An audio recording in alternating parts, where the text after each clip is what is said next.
प्रिया दत्त विधानसभेच्या रिंगणात उतरण्याची शक्यता वर्तवली जाते। प्रिया दत्त वांद्रे पश्चिम मधून लढणार असल्याची चर्चा आहे। काँग्रेसकडून प्रिया दत्त यांच्या नावाची चाचपणी सुरू आहे। खासदार वर्षा गायकवाड प्रिया दत्त यांच्या भेटीमुळे चर्चेला उधाण आलंय। भाजपच्या आशिष शेलार यांच्या विरोधात प्रिया दत्त यांचं आव्हान असणार का, असं आता जोरदार चर्चेला जात आहे।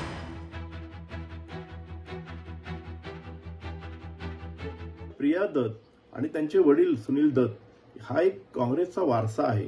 हे निष्ठावंत फॅमिली आहे आणि वर्षाताईंनी अध्यक्ष म्हणून या सगळ्यांना आगामी विधानसभेच्या निवडणुकीच्या पार्श्वभूमीवर पक्ष मजबूत करणं, चांगले चेहरे म्हणून जे आहेत, पक्षाचे जे निष्ठावंत आहेत, पक्षाचे नेते आहेत, माजी खासदार राहिलेले, आमदार राहिलेले लोक आहेत, त्यांना एकत्र करण्याचा प्रयत्न सुरू केला आहे। आणि मला असं वाटतं की विधानसभेच्या पार्श्वभूमीवर काँग्रेस पक्ष मुंबईत कसा मजबूत राहील याचा हा एक प्रयत्न आहे। त्यामुळे उलटसुलट चर्चा काही असल्या तरी हे पक्ष बांधणी आहे आणि पक्ष मजबूत करण्यासाठी जे जे प्रयत्न करता येतील ते मुंबई काँग्रेसच्या अध्यक्ष वर्षाताई गायकवाड आणि इतर सगळे नेते करतायत। मी कुठलीही प्रतिक्रिया देणार नाही। सगळ्यांना शुभेच्छा। लोकशाहीचा महोत्सव आहे। मी कुठल्या नावाबद्दल बोलणार नाही। पहिलं मला तिकीट मिळू द्या, मग समोरच्यांचं बघूया। मी कुठलीही प्रतिक्रिया देणार नाही। सगळ्यांना शुभेच्छा। लोकशाहीचा महोत्सव आहे। मी कुठल्या नावाबद्दल बोलणार नाही।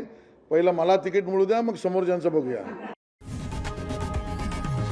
लोकशाही मराठी ऐका, पहा, जागरूक रहा।